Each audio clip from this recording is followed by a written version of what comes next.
Hi there BookTube, it's Eleanor here and today I'm doing a book haul. I went to a book warehouse near me that I've mentioned on this channel before where the books are 70 to 80% off, which is amazing. And I went with the lovely Tracy from Flamingo Reads and we went and had a lovely couple of hours browsing the bookshelves, and I ended up picking a few up because, you know, bargains. And also I have a book that came in my Page Habit box which was really good, which I've been really enjoying, and I've unboxed the last one I got on this channel as well, so you can find that in the cards.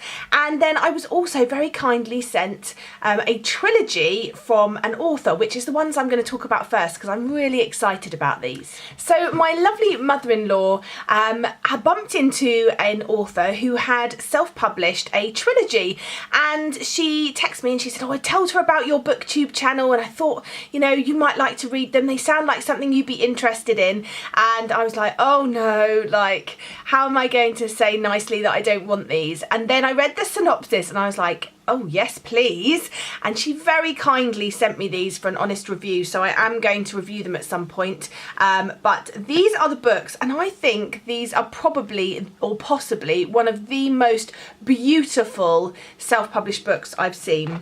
We've got this one, which is Legacy of Mind by H.R. Moore, and I just think these are beautiful. There's Design of the Spirit and Origin of the Body. Now when I first saw these, the first thing I thought of was these must be yoga books or something about meditation, but they're not. Let me read you the back. I'm only obviously going to read you the first back of the first book because I don't want to spoil myself. But the first one says, Anita has never been ordinary. She's stuck out like a sore thumb her entire life. Not only can she see the energy of others, a rare skill, but she's won every body challenge she's ever entered. So when the powerful, good-looking descendants, Marcus and Alexander, mysteriously arrive in Empire, her difference attracts and keeps their attention. Once in Empire, the sudden death of ruling body descendant, Christiana, sets in motion a number of events. A quest for the treacherous Austin to find the girl Christiana has been looking for. A challenge where Anita stands out more vibrantly than ever before. A perilous dip in the world's energy and a dangerous belief among the people that they will never truly be free. Powerful factions soon form within the ruling elite, and when a trusted friend and mentor reaches out to ask for Anita's help, she has to make a choice. Help her friend and betray the one she loves, or do nothing and watch the people starve. I just think this sounds right up my street, so I can't wait to read these. Next up, I'm going to show you the book that I got in my Page Habit crate, and that is The Last Star Burning by Caitlin Sangster. I think this looks really interesting from the front, and as always it's got the post-it notes in, which are annotations and comments on the story from the author themselves. So this is about a girl, and she has the worst possible sort of mark on her. She has a star branded on her hand to show that she is from a traitorous family. Her mother is meant to have been a traitor. They killed her. They've hung her above the walls as sort of a reminder to people. And this girl has been sent to what sounds a little bit like a concentration camp, where she is being forced to work for the government in order to show her worth. When she's blamed for a bombing, she has to go and, I don't know if she goes on the run, or she has to go and try and sort of clear her name, or she has to go and in search of answers. And I think she gets a bit of an unusual and an unexpected ally, which is from the chairman's son. This makes me think a lot of sort of a mystical version of Korea. So yeah, I'm interested to see how this one goes. And now for the books that I bought while I was at the warehouse. Some of these are ones that I'd heard of before, and some of these I'd never heard of and just sounded brilliant. The first one is by Ryan Island, and it's Ghosts of the Desert. I haven't heard of this before, but when myself and Tracy read the synopsis, we were like, yes, let's get that. So we both got this one. So from what I can gather about this one, it is it's set in Utah, in the Utah desert, and this anthropologist heads out into the desert and ends up getting kidnapped by what I can only imagine is a bit of a cult.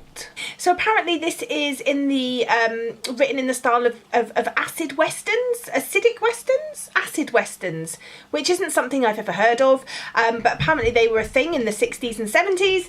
It just sounded too intriguing to pass up, and it mentioned the word cult, or it implied that there was cults, and yeah, I couldn't help myself. Next is one that will be no surprise to anybody, and it is See What I Have Done by Sarah Schmidt. This is a fictionalised account of the story of Lizzie Borden. Lizzie Borden is said to have, or is thought to have, killed her parents, but it was never proved. And I saw this, it was the only one on the shelf, and it was really, really dirty. And I was like, oh, do I want to get it? It's really dirty. And then, I've never seen this on anyone's channel before, I don't think. I opened it up, and it is the prettiest orange naked hardback. It's a beautifully bright naked hardback. So I thought, well, even if I don't keep the cover, I'm quite happy with it as a naked hardback, so I'm looking forward to reading this one. Next is another one that just sounded too interesting to pass up. And when we first went past this one, I looked at the cover and I was like, that's going to be a weird crime thriller. You know, weird crime thriller, maybe something to do with like non-fiction to do with skeletons. But it's called Devotion, and it's by Ross Barber. So this story is about a girl who's 19 called April. She's an elective mute and she's accused of a religiously motivated atrocity. It says on the back, Dr. Finley Logan is broken, a borderline suicidal psychologist still reeling from his daughter's death. He must assess April's sanity in a world where 10 years after the death of Richard Dawkins, moves have been made to classify religious belief as a form of mental illness. Both April and Finley struggle to understand what has happened to them, sharing secrets, silence, and an inability to deal with the world around them. Gently unpicking the lives of these two broken characters, Barber offers a psychologically acute and deeply moving exploration of grief, an extraordinary novel from one of the brightest rising stars in fiction. So this sounds really interesting and I'm looking forward to it. This is probably going to be a hit or miss for me, because it does sound a little bit out of my comfort zone, sounding a little bit more like a character-driven book than one with a plot-driven book, but I'm willing to give it a go because I think it sounds good. Next, I couldn't help but pick this one up. It sounds amazing. It's called The Earth Hums in B Flat by Mary Strachan, and I thought the front cover looked great, apart from the sticker on the front cover, as heard on BBC Radio 4 book at bedtime, but I just thought this sounded really intriguing. This one's set in a small Welsh town in the 1950s, and our young main character has a secret that she can fly in her sleep. And she's a bit of an amateur detective in her spare time, and her neighbour vanishes and she starts to look into the disappearance and sort of look at the clues and try and piece together what she thinks has happened. And I think this just sounds like a really nice story, and I think it sounds like we're going to really find out a lot about this young main character. I'm not sure if it's middle grade or YA, but either way I'm looking forward to it. A book that's been on my TBR for ages and I was really pleased to have seen is Sweet Bitter by Stephanie Danler. As I say, I've had this on my wish list and I was just really pleased that I saw a copy at the warehouse.